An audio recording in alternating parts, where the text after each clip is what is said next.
রোববার ভোর ৬টা হতে খাগড়াছড়ি পৌর এলাকা ও সদর উপজেলায় ১৪৪ ধারা প্রত্যাহার করেছে জেলা প্রশাসন।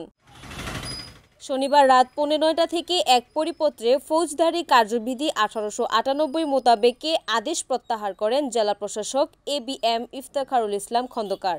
পরিপত্রে উল্লেখ করা হয়, পৌর এলাকা ও সদর উপজেলায় বর্তমানে আইন শৃঙ্খলা পরিস্থিতি স্বাভাবিক হওয়ায় ১৪৪ ধারা প্রত্যাহারের সিদ্ধান্ত নেওয়া হয়েছে।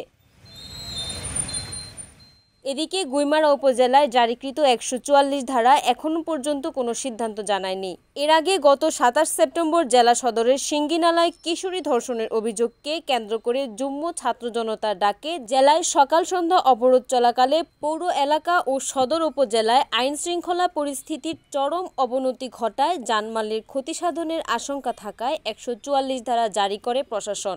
একই সাথে গুইমারা উপজেলায়ও জারি করে ১৪৪ ধারা।